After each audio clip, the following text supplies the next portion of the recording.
M3, capítulo 15. Aparências externas.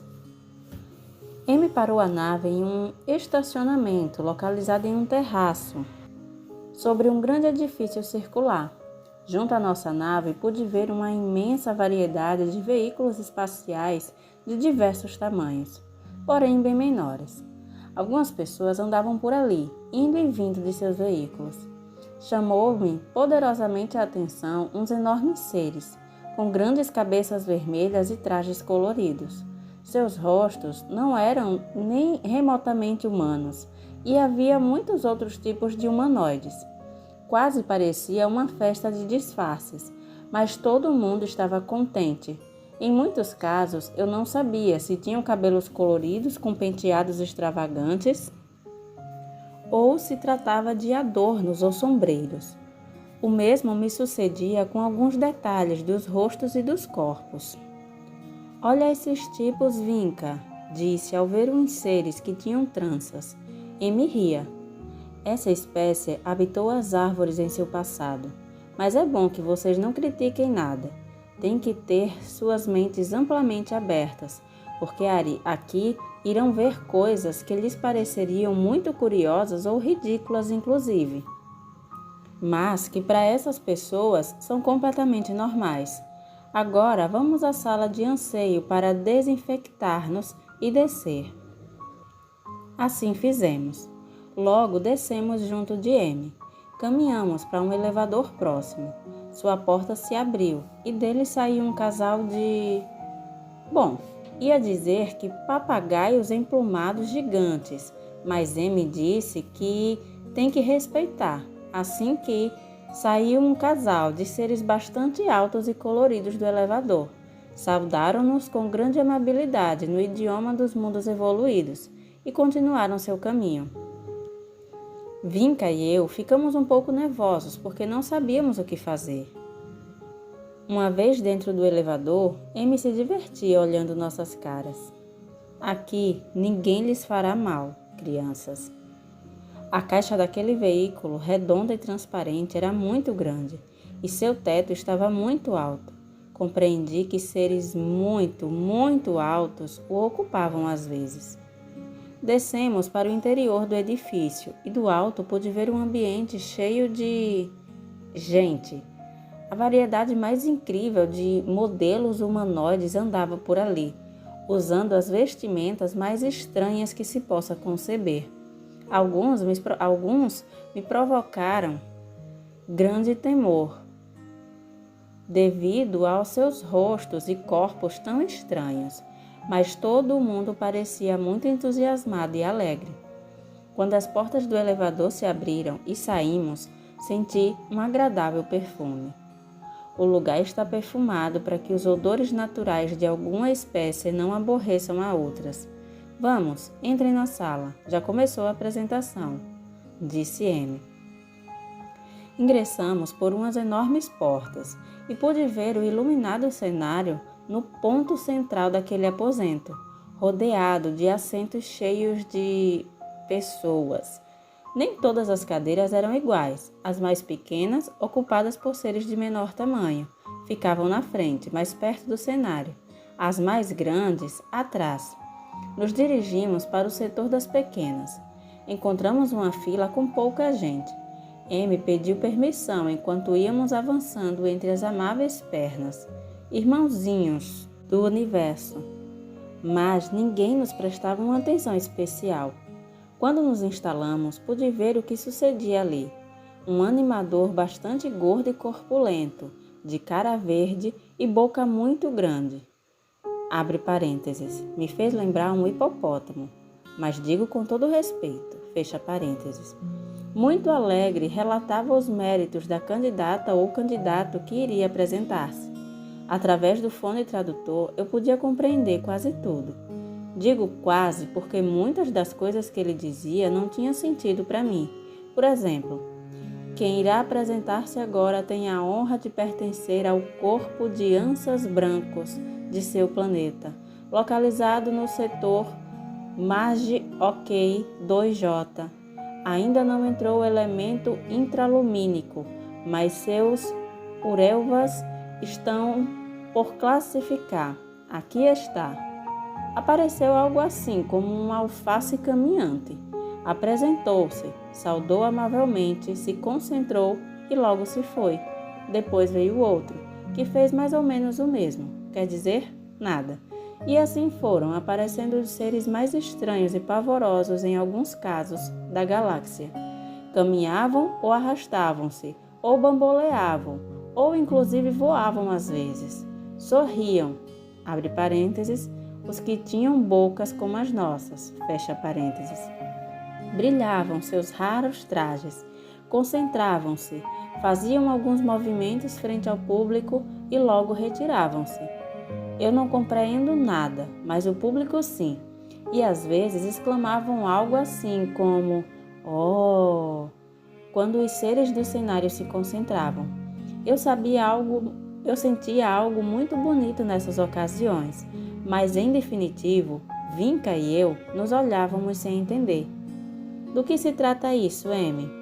É algo parecido a um concurso de beleza, mas com duas grandes diferenças. Em primeiro lugar, aqui não se compete, ninguém ganha ou perde. Cada um mostra o seu e trata de agradar ao público, e esse é o seu único prêmio. Em segundo lugar, não é a beleza externa que o exibe. Não? Claro que não. Como a variedade de formas externas é tanta, para nós não tem muito sentido dizer esta pessoa é a mais bonita ou mais feia que esta outra. Na realidade, nós não prestamos muita atenção no exterior das pessoas. O que de um lado é bonito, em outro é feio. Isso é muito transitório e muito relativo. Por isso, nós vamos direto ao interior. A verdadeira beleza é algo de dentro, e isso é justamente o que mostram os participantes, sua beleza interna. Ah, agora compreendo melhor. Mas como pode o público ver a beleza interior dos participantes? Não se pode ver. A beleza interna não está ao alcance dos olhos. E como captam então? Ah, claro, esta gente é muito evoluída. Eu não.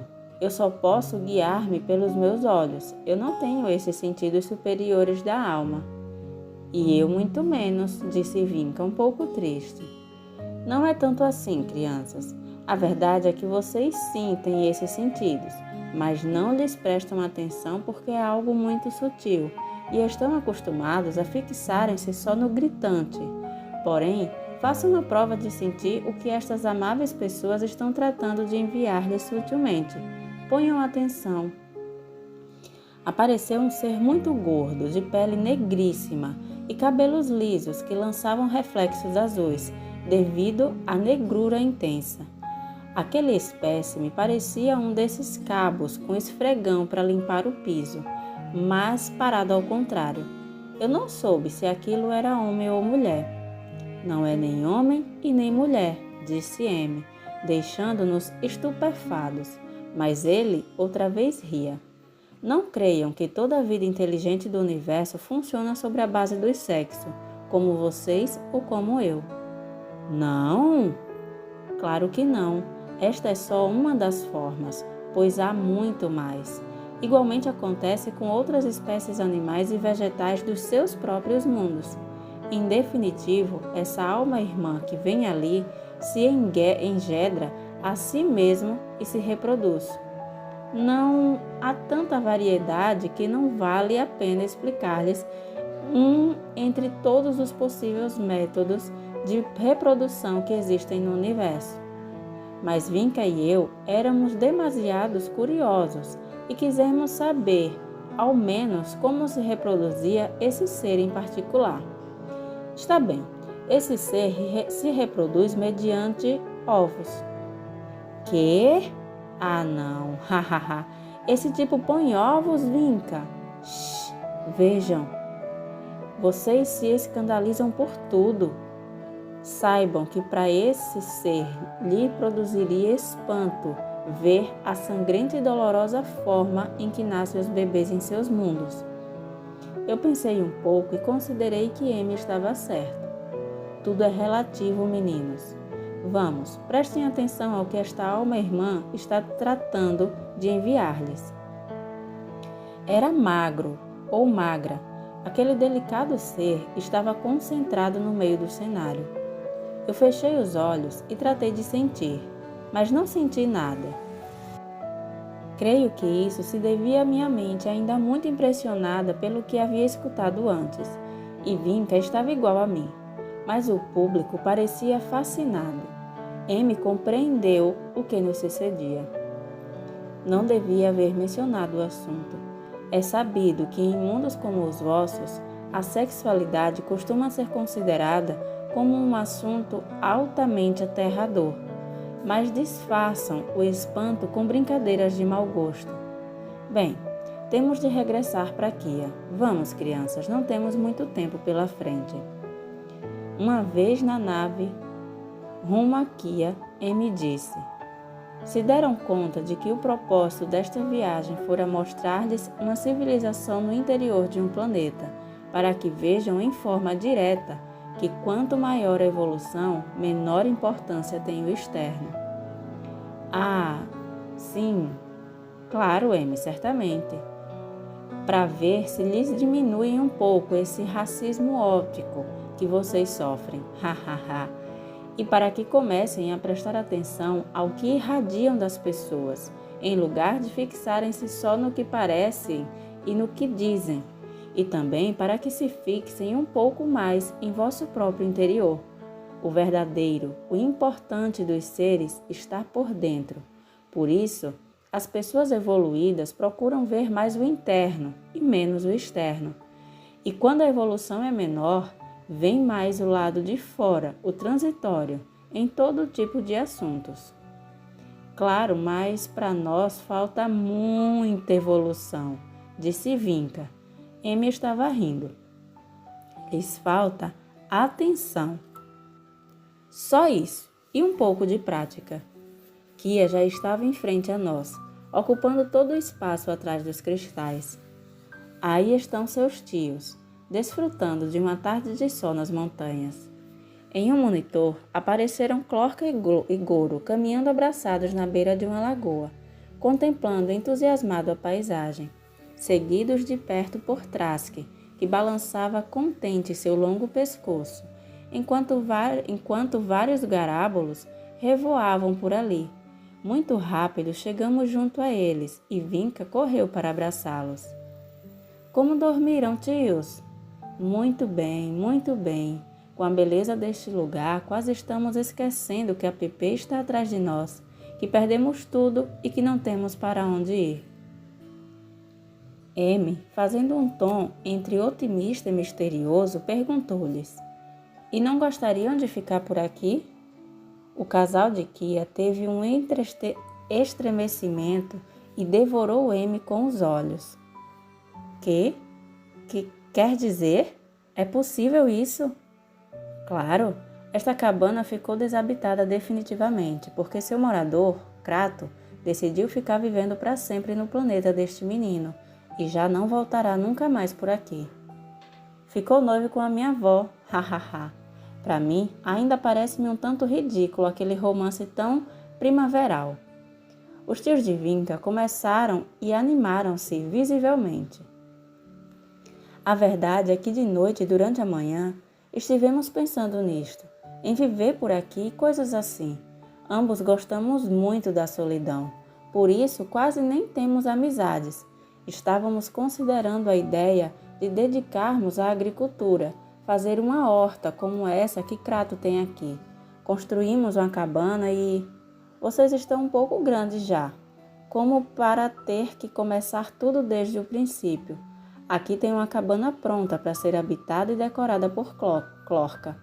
E essa horta já não pertence mais a Crato. Além disso, lhes ficaria todo o equipamento para a elaboração do suco fermentado de muflos. Poderiam vendê-lo, assim como os produtos da horta, em povoados próximos, que estão a umas 4 horas de caminhada. Por ali há uma carroça, e Trask é muito forte, e ele também, de agora em diante, lhes pertence. Lhes explicava M. Eles olhavam cada vez mais entusiasmados, especialmente Clorca. Eu, toda a minha vida, tenho sonhado em viver no campo, longe dos ruídos da cidade. E Goro também. E agora se faz realidade esse desejo secreto. Isto parece um sonho. Eu também, desde menino, sonhava em viver na natureza. Inclusive quis estudar agronomia para ir viver em algum bosque. Mas meu pai, que era muito autoritário, quis que eu trabalhasse logo na mesma farmácia em que ele dedicou toda a sua vida e não me financiou os estudos. Mas a verdade é que sempre odiei essa farmácia e essa cidade. Sim, se fosse possível, eu ficaria encantado nestas maravilhosas montanhas e nestas paisagens maravilhosas. Pronto então, já está. Esta é vossa terra e vossa casa, disse muito alegre M. Observava a todos os lados, como sem poder acreditar que toda aquela beleza que lhe rodeava ia ser seu panorama cotidiano. Olhou para um belo vale lá embaixo, com infinidade de matizes de verde. Sorriu novamente. Lhe caíram umas lágrimas de feliz emoção e, nesses momentos, foi que se sentiu mal. Ficou pálido. E tivemos que ajudá-lo a chegar ao interior da cabana e encostá-lo sobre um colchão.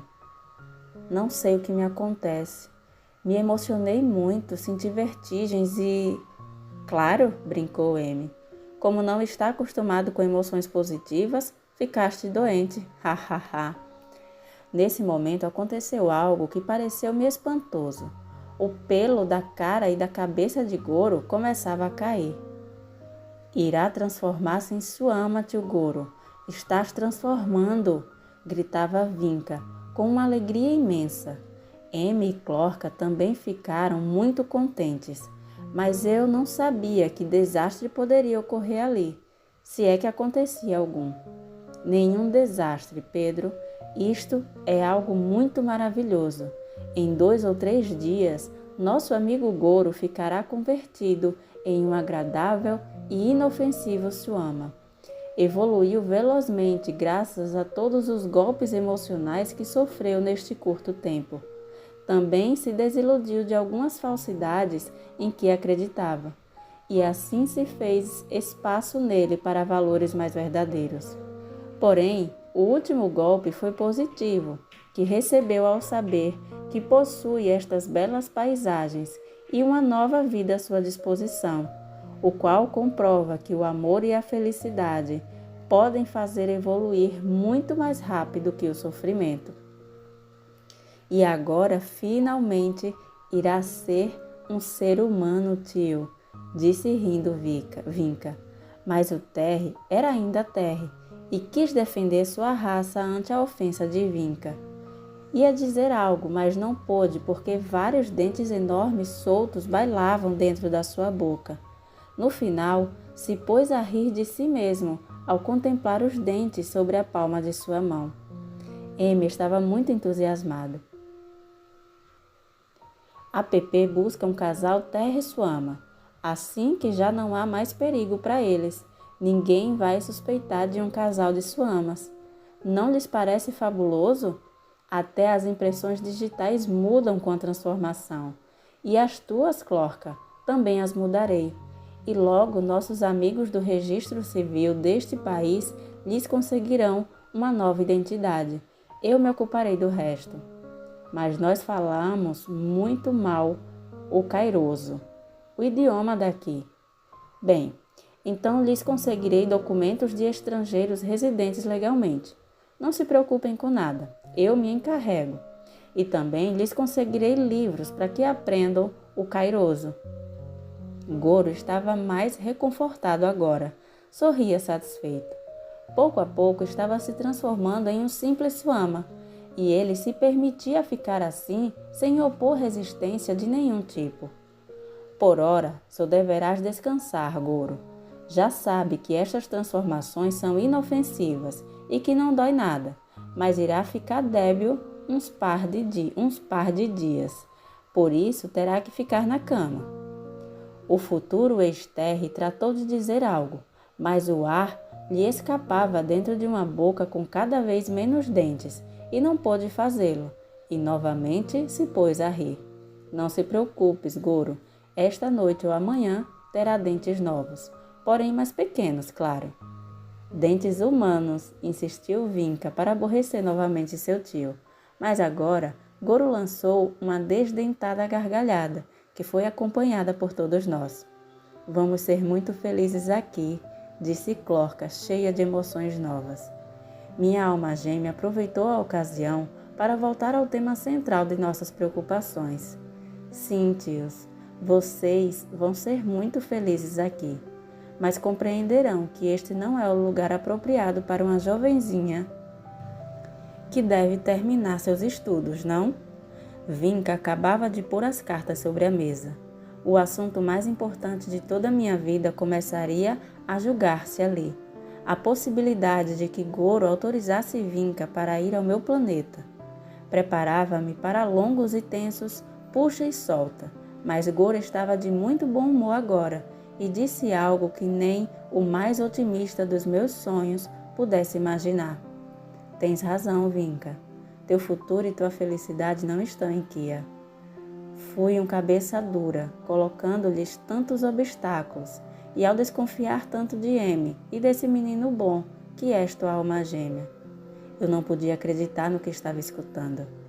Então, tio, disse Vinca, com a alma por um fio. Então, está autorizada para ir viver na terra. Viva! Exclamamos todos, inclusive Clorca. Vinca veio para mim eufórica de felicidade, com lágrimas nos olhos.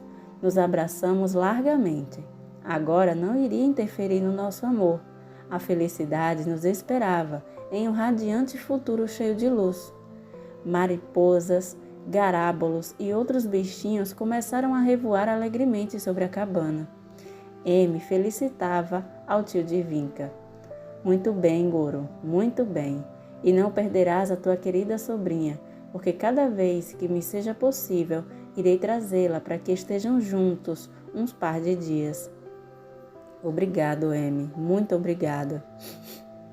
Eu lembrei-me que ele havia dito que não permitiria andar de Celestina carregando enamorados pelo cosmos, senão somente prestar atenção, prestar ajuda para coisas que têm a ver com o plano.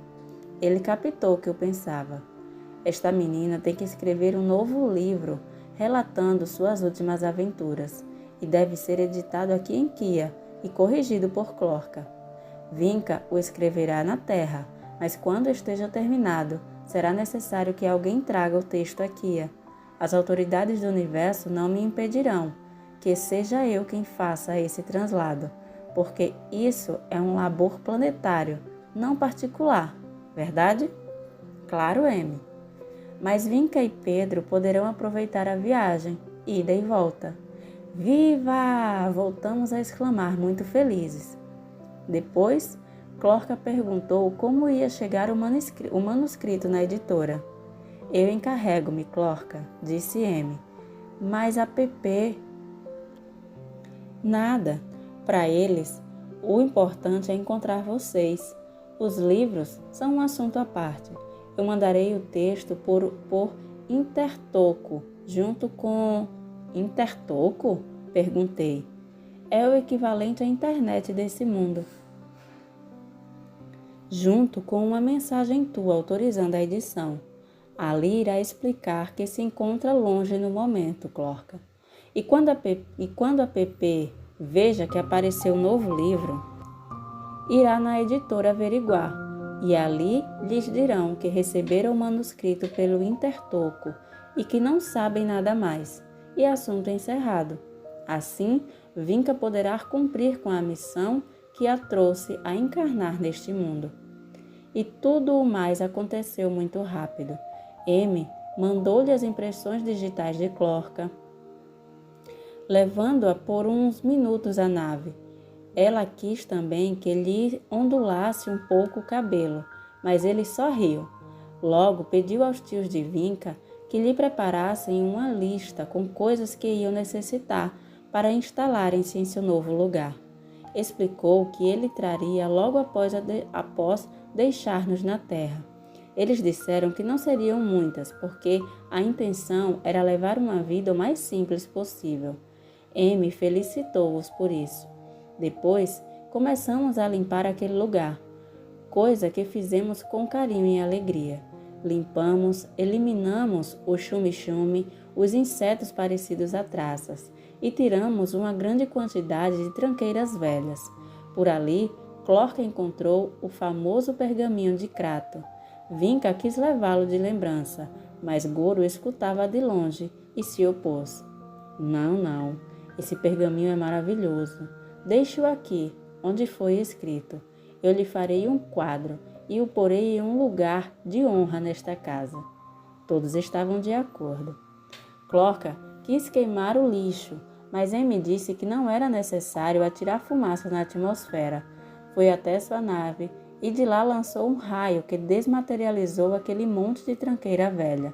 Não ficou nada, nem sequer um sinal. Então compreendi que, embora Amy dissesse que eles não tinham armas, sei que as tinham. Porém, nós não as apontamos para as pessoas, esclareceu ao saber dos meus pensamentos. Mais tarde, Amy disse que era o momento de partir, porque no dia seguinte ele teria que ir muito longe para realizar outra missão. Vinca e seus tios tiveram uma despedida muito emotiva, mas não triste. A verdade é que meus novos tios estavam demasiado contentes e felizes com a sua mudança de vida. Isso tirou o drama da despedida. Mas eu me emocionei, porque Goro já não era o Goro de antes, senão um bom e pacífico projeto de sua ama, que inclusive sorria e batia na cabeça de vez em quando, e não pude evitar de sentir carinho por ele. E se esta menina não se distrair e terminar este livro muito rápido, então muito rápido estaremos de volta por aqui. Amanhã mesmo começo, exclamou ela. Uma vez instalados na nave, Amy nos disse que tinha algo mais a mostrar-nos antes de deixar-nos definitivamente em nossa casa de praia, e que isso ia ser o mais importante de tudo quanto nos havia feito conhecer até agora em todas as viagens. Eu pensei que íamos para um mundo diferente.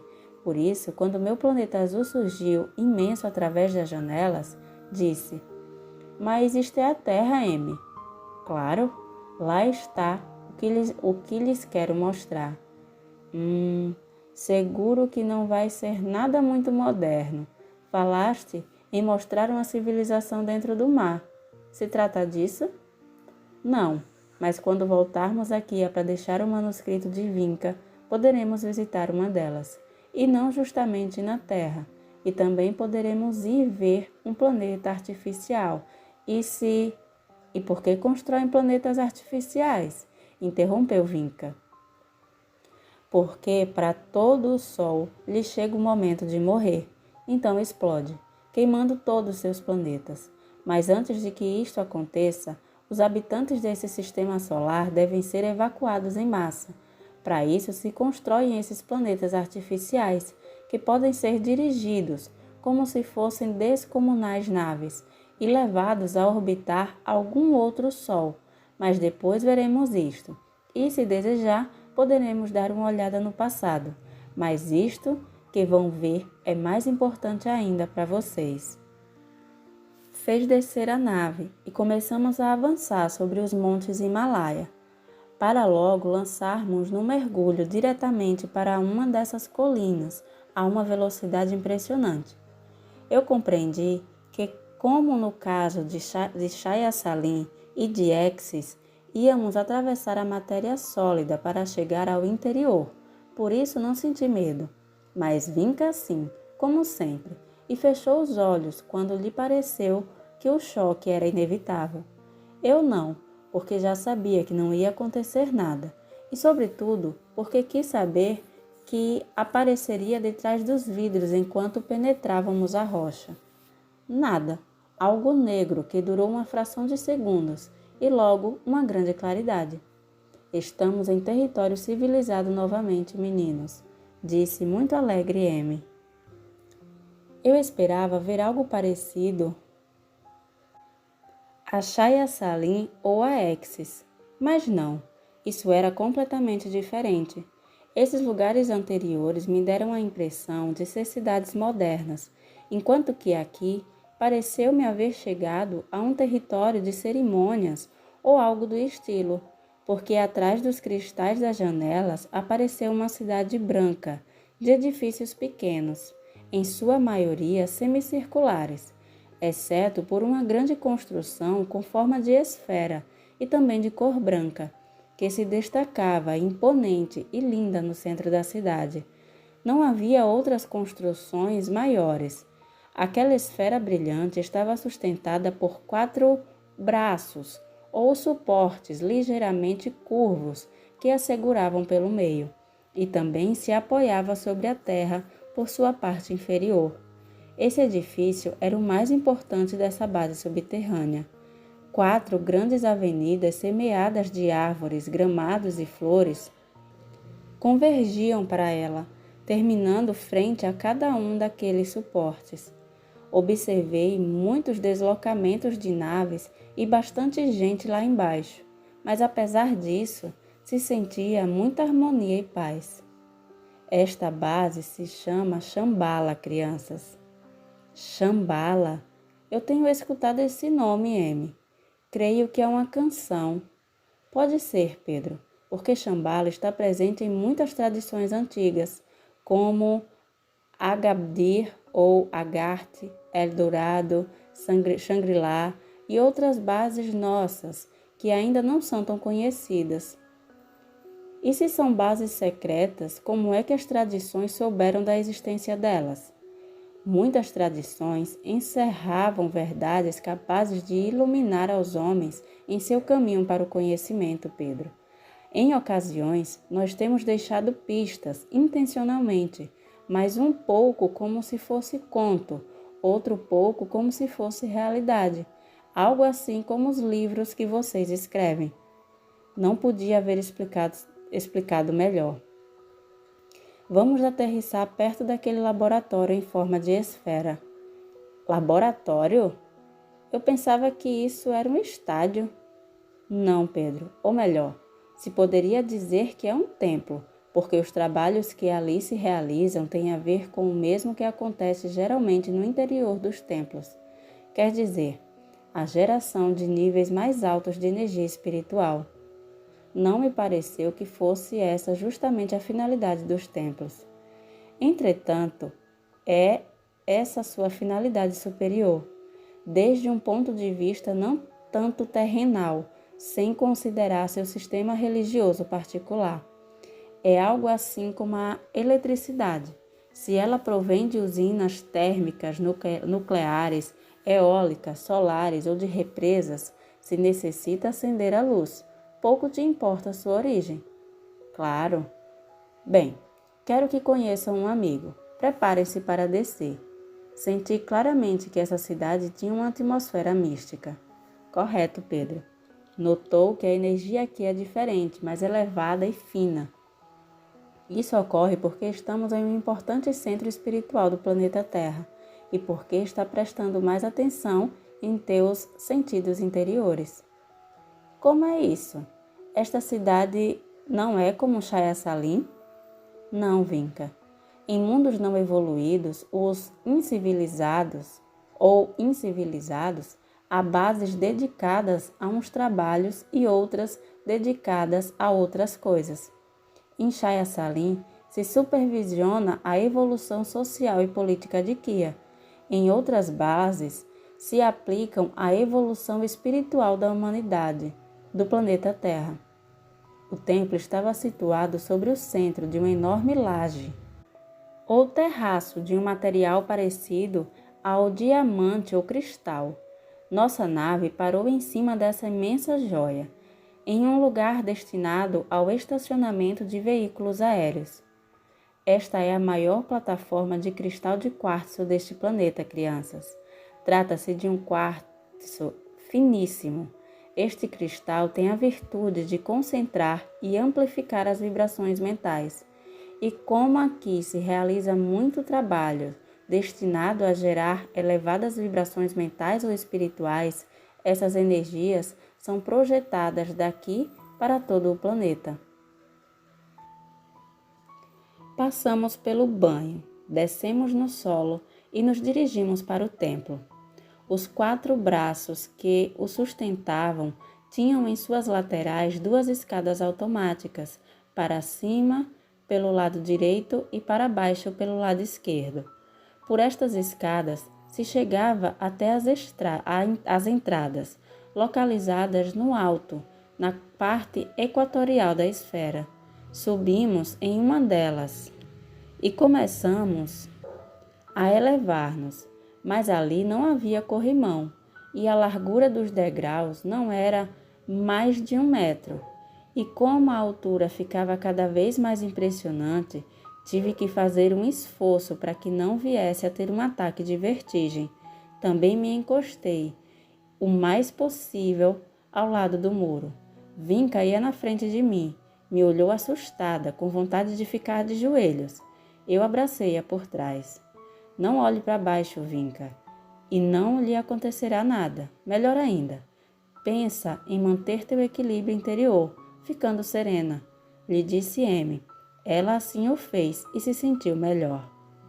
Pareceu-me que aquele lugar era muito perigoso. Se sentir vertigem, chão. Pensei que era idiota ou sádico não pôr corrimãos ali. Aqui dentro se realizam trabalhos de elevação de energia espiritual, crianças, e a qualidade desse tipo de energia depende do bom estado do nosso corpo e da nossa mente. Quem não tem os nervos ou o corpo suficientemente bem como para subir por aqui, não merece entrar neste lugar, porque não poderá irradiar uma energia espiritual elevada. Compreendi, mas pensei em minha avó, que nem louca subiria por ali, apesar de ser uma pessoa muito boa e muito espiritual, e me pareceu um pouco discriminatório o assunto. Claro que Amy escutou. Ela é muito boa e muito espiritual, Pedro, mas quem trabalha aqui tem uma grande responsabilidade sobre as pessoas deste mundo. Eles devem encontrar-se em insuperáveis condições anímicas e físicas para realizar bem o seu trabalho. E esta escada lhes permite medir-se a si mesmo antes de ingressar ao lugar. Se durante o trajeto se sentem mal, ao chegar lá em cima regressam e esperam outro dia, até sentirem-se 100% bem. Um bom estado físico e mental garante um bom estado espiritual, porque nosso corpo é uma imagem tridimensional do estado de nossa alma. Desta vez compreendi. Não era discriminação, senão níveis de profissionalismo espiritual. Chegamos lá no alto, às portas do laboratório templo. Vamos em silêncio e com atitude de respeito, meninos. Assim o fizemos. Desde a entrada para dentro, se estendiam corredores circulares, terraços com plantas, flores e pequenos arbustos, e, sobretudo, lugares com assentos, destinados talvez para contemplar o que ocorria lá embaixo, na parte inferior e central, onde se via desnuda a laje de cristal de quartzo. Sobre ele havia um magnífico altar, belamente iluminado. O mais destacável eram 7 reluzentes pedras preciosas, de uns 2 metros de altura cada uma, com forma de obeliscos e de diferentes cores. Um grupo de encapuzados vestidos de branco fazia um círculo ao redor de uma das pedras e de cor violeta. As enormes gemas estavam instaladas sobre bases triangulares de um cristal tão cintilante que me pareceu diamante. É diamante puro, Pedro, para que transmita melhor as vibrações espirituais dessas pessoas encapuzadas, desde as gemas até a grande base de cristal de quartzo, e dali parte para as almas desse mundo. Havia muita gente. A maior parte pertencia a uma raça bronzeada. Eram de um tamanho muitíssimo maior que o nosso, mas não tanto como as pessoas de Ofir, que mediam 3 metros de altura. Esses seres mediam perto de 2 metros. Tinham crânios maiores que os nossos e corpos esbeltos e atléticos. Vestiam roupas folgadas e sem colarinhos. Os homens eram calvos e as mulheres não tinham tantas curvas como algumas terrícolas. Suas figuras eram muito finas e estilizadas. Seus rostos pareciam esticados para trás, como se houvessem feito uma cirurgia estética, nenhuma ruga. Possuíam olhos muito grandes e serenos, da mesma cor que se podem encontrar nas pessoas da terra, quer dizer, negros, marrons, cinza, verdes e azuis, com toda a gama intermediária. Tinham a pele como a de uma pessoa que ficou muito bronzeada, e o cabelo era entre castanho e dourado, algo ondulado. Homens e mulheres usavam muito curto. Não observei nenhum terrícola. M sorriu e disse-me baixinho: há muitos terrícolas por aqui. Eu não vi nenhum, a menos que houvesse algum entre os encapuzados lá de baixo, que tinham seus braços para o alto e cantavam, oravam, ou não sei o quê. Mas emitiam notas prolongadas com suas vozes. O ambiente e o som eram muito bonitos, tanto que Vinca começou a emocionar-se. Olhava-me com os olhos brilhantes e úmidos. Para mim, estava ficando com a pele arrepiada com as vibrações estranhas do lugar. Não se emocionem muito, crianças. Temos que chegar lá embaixo. Continuamos descendo até que estivemos de pé sobre a laje de quartzo, muito perto do círculo de pessoas ao redor da pedra cor violeta. M nos conduziu para uma porta lateral. Entramos e vimos uma escadaria que levava para mais abaixo ainda, para o subterrâneo. Descemos e chegamos a um corredor iluminado. Caminhamos por ele e logo ingressamos em um salão à esquerda. Ali havia um homem muito alto que nos esperava de pé junto a uma mesa de conferências. Não era terrícola, senão daquela raça que predominava no lugar.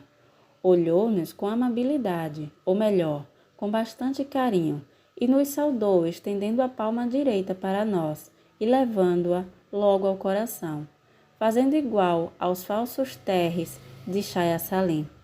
Bem-vindos a Shambhala, crianças. Meu nome é Shirky e sou quem coordena as atividades que se realizam neste laboratório. Sentem-se, por favor. Assim o fizemos. Ele também. Me fez recordar um pouco ao comandante que havíamos conhecido no encontro anterior. Quer dizer, o ser que dirige todo o plano de ajuda em meu planeta. Mas não, este era muito menos impressionante, era mais humano, mais próximo a nós. Porém, pertence à mesma raça planetária que o comandante, esclareceu M. É verdade, por isso lembrava tanto. Shirky falou com emoção e respeito sobre o comandante. Mas ele, bendito seja, é uma das almas mais cheias de luz da minha raça. Bem, desejam perguntar algo, crianças?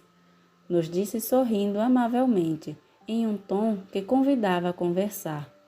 Não me ocorreu nenhuma pergunta, mas Vinca sim. De que planeta você veio? M e Shirky riram. Eu perguntei por que o faziam. Porque para Vinca lhe ocorreu perguntar algo perfeito. Evitou para Shirky muitos rodeios, direto ao grão, e a resposta lhes vai surpreender. Vinca não acreditou. Não pensem que vamos assombrar-nos muito, porque já estamos acostumados a conhecer extraterrestres nascidos em muitos lugares longínquos. Eu não sou extraterrestre, senão terrestre, disse Shirky muito sério. Quê? O menino de branco riu de nós e disse: a primeira viagem foi vosso primeiro grau, o A, e o tema Vida Universal, também para seus leitores. A segunda viagem foi o B, e esta é o C. Cada vez mais tem aprofundado mais nestas matérias. Agora preparem-se, porque o que vem é pura dinamite. Este é o meu mundo, continuou explicando o homem de Shambhala. Aqui nasci, Aqui nasceram meus antepassados. E todos esses irmãos parecidos a mim que viram, todos somos terrícolas. Aqueles seres tão avançados, terrícolas, vivendo em nosso mundo durante gerações. Amy tinha razão. Aquilo nos pegou de surpresa. Mas aqui também há alguns irmãos nossos que estão de passagem e que provêm de longínquo mundo que deixamos atrás faz tantos milênios.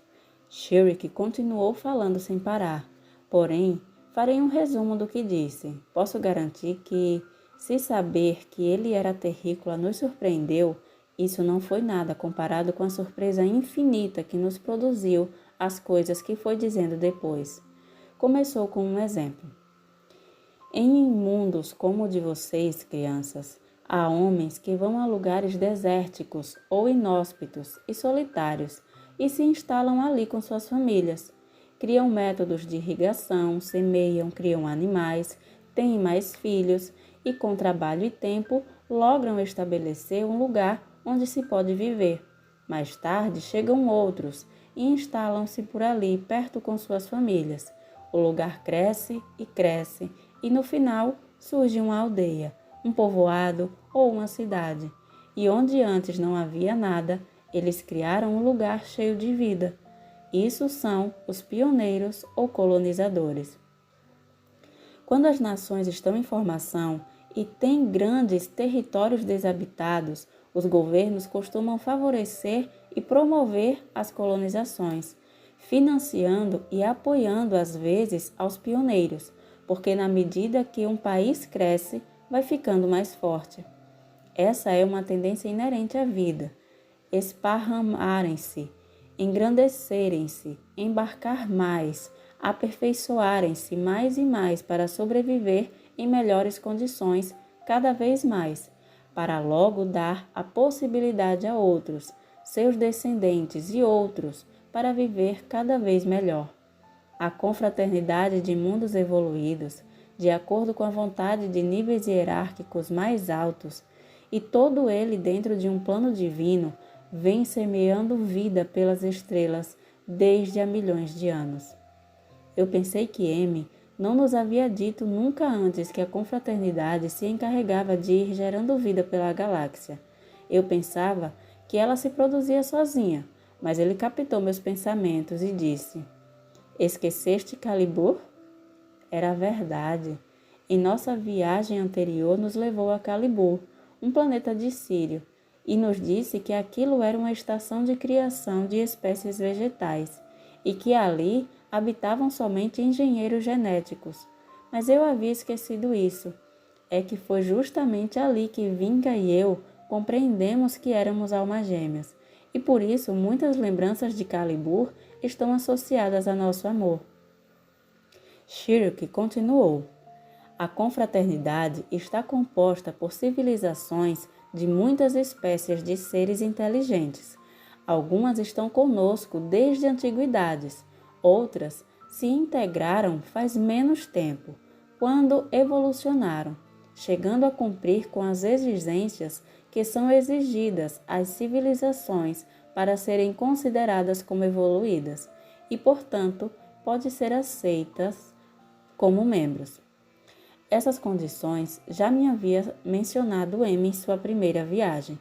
Disse que para merecer integrar-se na confraternidade, os mundos devem ter deixado as nações e grupos devem ter deixado de estar divididos por países e fronteiras e devem haver alcançado a etapa na qual todas as nações e grupos étnicos logram constituir uma unidade, quer dizer, transformarem-se em um só povo, dirigido por apenas um governo mundial.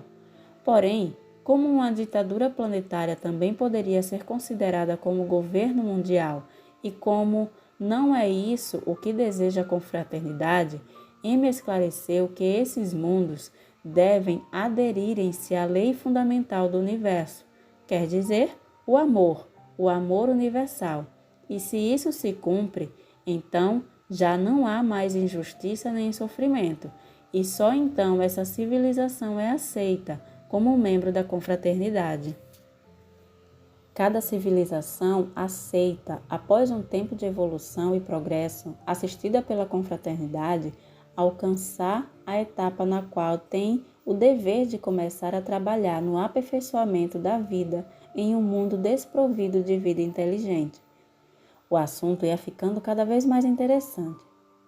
As autoridades galácticas lhes assinalam um planeta jovem aos novos semeadores, um mundo de tamanho e gravidade adequadas para a sua própria espécie, porque ali devem construir bases de trabalho e habitar nelas durante milênios e milênios. Para vocês, o tempo tem uma duração diferente do que para nós. Faz milhões de anos que minha raça chegou a este mundo. Nos instalamos primeiro em bases orbitais e construímos cidades subterrâneas. Logo, nos mudamos para elas e dali começamos a trabalhar no aperfeiçoamento dos ecossistemas com um objetivo muito preciso. Para isto, modificamos algumas espécies já existentes, criamos outras em nossos laboratórios genéticos ou trazíamos algumas de outros mundos, adaptando-as às condições terrestres. Também trabalhamos sobre os climas e as propriedades dos mares. Nossa raça provém do cosmos, mas eu e a maioria de quem está aqui pertencemos a uma estirpe que leva muitas gerações habitando a Terra, planeta que amamos, assim como um camponês ama a granja que tem criado e na qual habita. Além disso, este belo mundo é o lugar de nossos antepassados e de seus descendentes, quer dizer, nós mesmos. E devido a isto que nos consideramos terrícolas e somos de coração, nós estamos aqui desde muito tempo antes que vocês. Então compreendi que por isso se sentiam autorizados a observar-nos. Ao que parece, os invasores éramos nós e não eles. Farei um parênteses aqui para relatar algo que aconteceu muito depois em minha casa junto ao mar. Quando mais tarde, M me deu a ajudinha que mencionei e que logo relatarei, pude saber sobre a teoria de Darwin e da evolução das espécies, e então lembrei das palavras de Shirk e quis que meu amigo me esclarecesse um pouco mais as coisas. M, quando estivemos em Shambhala, Shirk disse que eles haviam intervindo na evolução da vida neste planeta. Mas, e a teoria de Darwin? Perguntei, pouco antes de sua partida. A evolução natural é real, respondeu, mas pode ir sendo guiada com um propósito definido para que produzam os resultados esperados. Algo parecido fazem atualmente em vossos centros de investigação genética. Se querem produzir uma maçã ou um coelho com certas características, não podem esperar que a natureza e a evolução sozinha o façam, porque pode ser que não aconteça nunca. Shirk prosseguiu. Assim, ajudamos a evolução de símios, os macacos, porque eles iriam ser os antecessores do motivo de toda essa criação, o ser humano. O homem atual é o resultado da cruza, em nossos laboratórios, de genes de um primata terrestre e genes nossos, genes provenientes das estrelas. Me deu um calafrio quando escutei aquilo. Eles nos haviam criado, e com genes deles mesmos. E para aliviar e assegurar a sobrevivência do homem, foi que ajudamos na criação ou aperfeiçoamento de animais que lhes seriam mais tarde tão úteis como o cavalo, o camelo, o elefante, a galinha e o cachorro. Para ele, foi que criamos alimentos como o trigo, o milho, várias frutas, a batata e o arroz. Vinca e eu estávamos absortos escutando as explicações de Shirk. M nos disse que mais ou menos o mesmo havia acontecido em Kia, mas a partir de outra espécie estelar, aquela que predominava em Shaya Salim, a qual pertenciam nossos amigos disfarçados de Terres. O homem de Shambhala continuou. É por isso que o homem atual é filho do céu e da terra. Por isso, Às vezes é infra-humano e às vezes sobre-humano. Tem uma natureza animal e uma natureza estelar. Isso me dava muitas dúvidas. Logo, Shiriki quis fazer um resumo. A finalidade da criação do ser humano terrestre foi a de ajudar a aparição de uma nova espécie que, depois de evoluir até chegar ao nível que lhe permita integrar-se na confraternidade, seja capaz de cooperar com ela. E não se trata de colaborar em guerras da galáxia como vocês poderiam pensar, senão em seus inumeráveis trabalhos civilizadores e de aperfeiçoamento da vida galáctica. Uma vez integrado, poderá receber da parte da confraternidade a ajuda científica, tecnológica e espiritual que lhe permitirá deixar para sempre a dor, a injustiça, a insegurança e a morte. Ali foi como se me houvesse caído uma venda dos olhos. Compreendi tudo, o sentido das visitas de M, dos meus livros, o plano de ajuda, o sentido superior das religiões e etc. Depois da partida de M, e graças à sua ajudinha, pude informar-me também sobre os antigos Incas. Então, me pareceu que todo o relato pelo homem de Shambhala era perfeitamente comparável com o que fazia esse povo. Eles tinham uma civilização muitíssimo mais avançada que dos demais indígenas que habitavam a América do Sul. Porém, tinham também outra forma de olhar a vida, desde uma perspectiva mais alta, sábia e profunda, mais integrada à natureza e às leis universais. Por isso, não atuaram como fizeram outros conquistadores. Em lugar de arrasar, dominar pela força e escravizar os povos menos avançados que iam encontrando em seu caminho, os Incas lhe ofereciam a proteção e ensinamentos civilizados. Em troca, despediam sua integração pacífica e voluntária ao império, para logo cooperar com ele. Assim, esse povo pôde crescer até abraçar grande parte da América do Sul, e ali não havia injustiças, não era uma ditadura nem uma tirania. Cada cidadão estava protegido pelo império de uma maneira tão ampla que muitos historiadores dizem que a segurança social na Europa, na mesma época, estava de fraldas, comparada com o sistema imperante entre os Incas. Mas eles não puderam integrar-se a outros povos, como os que habitavam nas selvas amazônicas, porque estes encontravam-se ainda em um nível muito primitivo.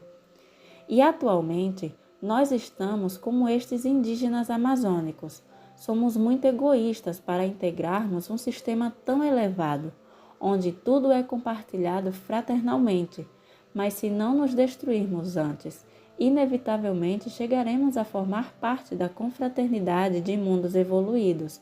Com essa finalidade, fomos criados. Shiriki disse também que cada um de nós tem sua cota de responsabilidades na evolução de toda a nossa espécie. Por isto, se faz imprescindível que cada um se esforce em superar sua parte interior. Enfatizou que isso é trabalho individual, porque só a partir dos esforços do crescimento interior dos indivíduos, a espécie humana inteira cresce em evolução. Também disse que nós nos encontramos em um ponto muito especial do nosso desenvolvimento, um ponto no qual, se continuar predominando a nossa natureza animal sobre a nossa natureza estelar, coisa que tem ocorrido desde o princípio do homem até o momento atual, é inevitável e iminente o colapso da nossa civilização, porque só agora todos os povos são interdependentes e porque só agora se conta com um nível tecnológico capaz de produzir grandes danos na vida planetária. Disse que se aplicássemos a tecnologia que já temos na proteção e aperfeiçoamento da nossa vida planetária e de nossa civilização, como deveria fazer uma espécie que se considera inteligente, então, em muito pouco tempo, poderíamos construir um mundo novo e feliz para todos. Depois, acrescentou mais ou menos o que Amy disse na primeira viagem. Quer dizer, que em caso de produzisse esse desastre, no qual perderiam a vida milhares e milhões de pessoas, eles se encarregariam de resgatar e preservar aos indivíduos que tenham um nível evolutivo adequado para transformarem-se nos iniciadores de uma nova humanidade. Disse que o desejável é que não se produzam esses cataclismos, e por isso se faz necessário que todos aqueles que já estão conscientes destas coisas trabalhem intensamente na difusão da luz, tanto em si mesmos como sob ao redor. Pois ênfase especial em que não nos transformemos em profetas do Apocalipse ou mensageiros da morte, como fazem muitos de quem crê estar servindo a evolução humana, quando em realidade o que fazem é semear temor, terror e desesperança, propagando mensagens que enchem de angústias aos corações, que só contribuem a rebaixar ainda mais a qualidade da atmosfera mental da humanidade, com o qual as esperanças de uma salvação global diminuem. Em um momento, Shirk disse: "Já não há mais tempo", e senti medo. Então pensei que ele havia caído em uma contradição, porque com essas palavras ele mesmo parecia um mensageiro da morte, mas esclareceu que quis dizer que já não há mais tempo que perder, que só até este momento nos haviam permitido continuar sem fazer esforços sérios por mudar interna e externamente, e que de agora em diante cada qual deve transformar-se em um mensageiro do amor, e que ele deve refletir necessariamente em sua própria vida. Nesse ponto eu me senti mal, porque apesar de haver conhecido muitas coisas elevadas, lá no fundo eu sou um menino normal, como todos, e ainda que não sou um canalha, tampouco tenho me comportado como se supõe que deveria fazer um mensageiro do amor. Não pude fazê-lo por 3 razões. Primeiro, porque não tenho a capacidade. Minhas medidas não alcançam. Segundo, ainda que alcançassem, não poderia atuar de uma maneira muito diferente dos demais meninos do meu colégio e do meu bairro. Caso contrário, me tornaria como material para suas piadas, trapaças e brincadeiras pesadas. Não, obrigado. Por isso, atuei mais ou menos como todo mundo, e isso está muito longe do comportamento de um mensageiro do amor. Terceiro, a minha avó já mencionou o fato de eu ter conhecido seres tão elevados e que por um lado me prejudicou, porque dali em diante fui capaz de detectar imediatamente certos defeitos dos meus semelhantes, melhor que eles mesmos, porque não podia evitar compará-los com M e com as pessoas de Ofir. Isso me fazia fechar o coração às vezes. E assim, em lugar de transformar-me em um ser mais amoroso, foi ao contrário. Claro que M me fez ver que não adquiria a mesma capacidade para detectar meus próprios defeitos. Pior então. As palavras de Shirk disse depois me confortaram. Vossos erros do passado e atuais devem ir sendo superados pouco a pouco, dia a dia. E isso só pode conseguir começando pelo princípio, quer dizer, definindo claramente o objetivo de vossas vidas, que deve ser o de servir ao crescimento do amor. Primeiro em vosso interior, e logo terão que ir adaptando o vosso comportamento e ações a esse propósito principal, sem esquecer jamais, como se fosse uma ideia fixa na mente e uma sensação viva no coração, até que se transformem em seres melhores, mais responsáveis e conscientes, mais amorosos e benéficos o tempo todo. Mas repito, isso é um trabalho gradual, pouco a pouco, começando por um defeito e continuando com outro. Depois nos disse que ainda existe a possibilidade de uma mudança planetária global, sem terríveis mortalidades nem sofrimentos, mas sempre que se compreenda claramente que já não há mais tempo, quer dizer que de agora em diante não poderemos perder nosso tempo. Depois disse que se faz cada vez mais indispensável a alegria, um saudável bom humor, o otimismo, a esperança, a coragem, a inocência da alma, a fé, o perdão, a responsabilidade, a ajuda ao próximo e o amor verdadeiro, porque essas são as energias que necessita a humanidade, e cada qual para passar a outro nível da existência. Acrescentou que é necessário que nos afastemos de tudo que semeie terror, desesperança, degradação, já seja este dentro ou fora de nós. Disse que devemos ser um pouco mais severos com as nossas tendências inferiores e mais exigentes no momento de escolher nossas amizades ou líderes. Para terminar, nos mencionou os defeitos que devemos evitar a todo custo em nós mesmos, porque, se são muito grandes, nos impedirá formar parte do novo mundo. Eles são a inveja, egoísmo, violência, materialismo, desejar o mal ao próximo, irresponsabilidade intelectual, emocional, material e sexual, ingratidão, mau humor e todos os mandamentos assinalados por nossas religiões. Me chamou muito a atenção que a inveja e o egoísmo estivessem colocados em primeiro lugar, porque para nós isso é algo com o qual coexistimos todos os dias.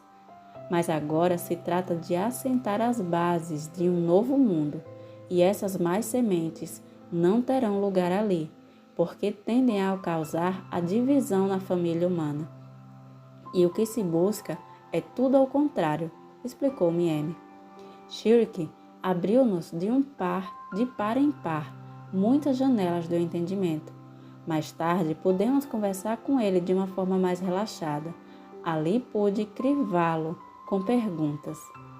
Então, vocês são nossos criadores. Assim é, mas a vocês o vemos bem mais como filhos nossos. Ainda que só tenhamos a metade de vossos genes? Todo filho leva só a metade dos genes de sua mãe ou de seu pai. Por isso, os consideramos plenamente como filhos nossos. Ah, é verdade, claro. E todas as raças deste mundo descendem de vocês? Claro. E por que há tanta diferença entre elas? Se trata de diferenças superficiais, crianças. Cor da pele, coisas do estilo. Isto se foi produzindo porque, no princípio, os grupos humanos viveram muito separados entre si e sem contato com os demais. E ao passar do tempo, as condições ambientais e as leis da genética lhes foram dando a cada povo seus traços externos e psicológicos dominantes. Mas, no fundo, todos os povos da Terra têm a mesma origem e constituem uma mesma família humana. E por que vocês são mais altos que nós? E mais baixos que as pessoas de Ofir, que também são descendentes de vocês? Essas diferenças, igualmente, são muito pouco importantes. Não há nenhuma relação entre tamanho e nível evolutivo. Caso contrário, os dinossauros teriam sido muito inteligentes. Mas não era assim. Essas diferenças de estatura também têm a ver com as condições do meio ambiente. A energia de Ofir favorece mais ao crescimento da espécie humana que a deste jovem planeta.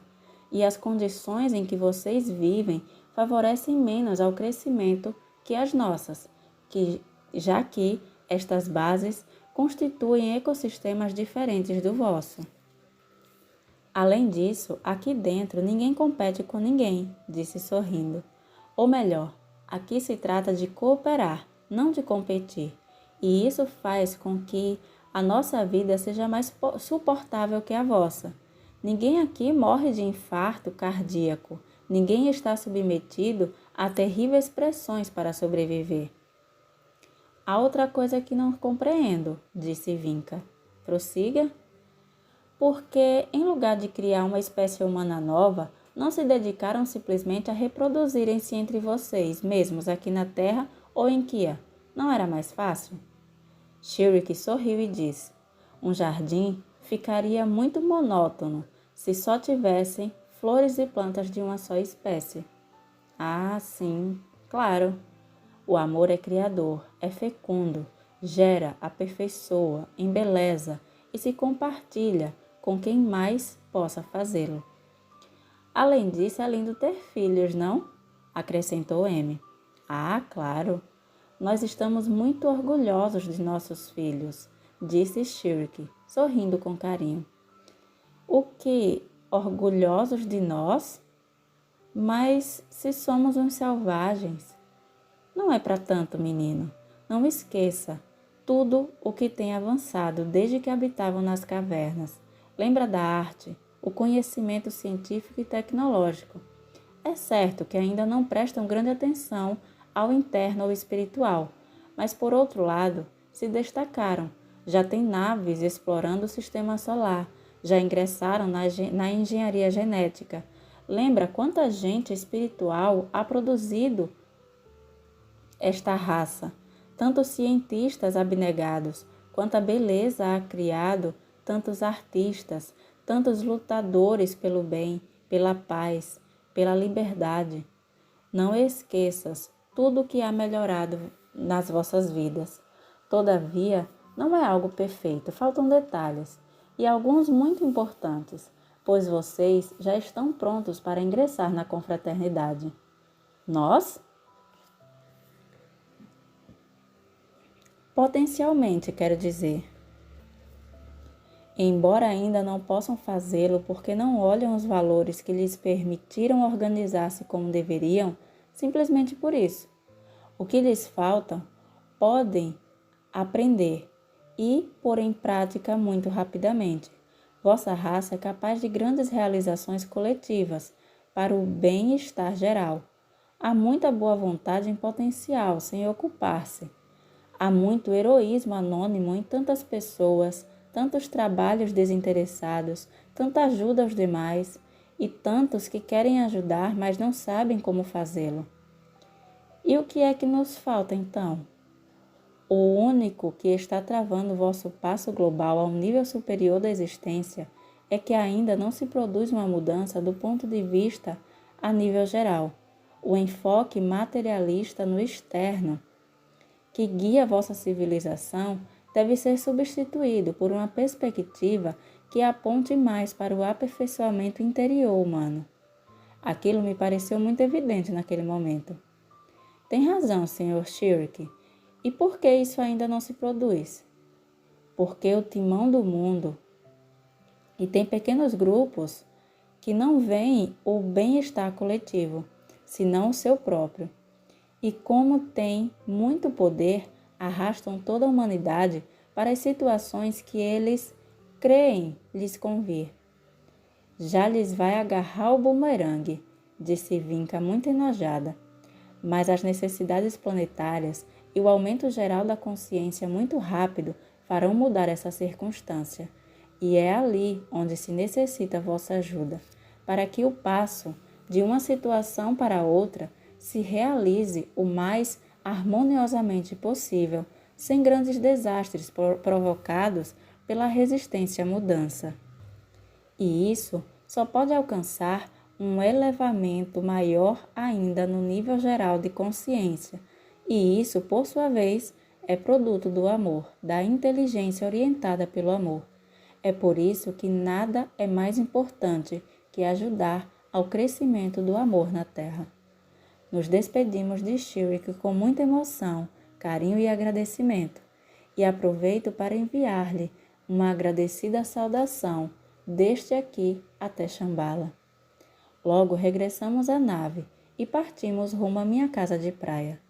Vinca e eu íamos muito impressionados e emocionados por tudo que havíamos aprendido e, sobretudo, porque agora sabíamos que nossos mundos não é tão mal depois de tudo, e também porque a grande mudança não está demasiado longe. Porém, se querem que seja algo lindo e não aterrador, aperfeiçoem-se e trabalhem.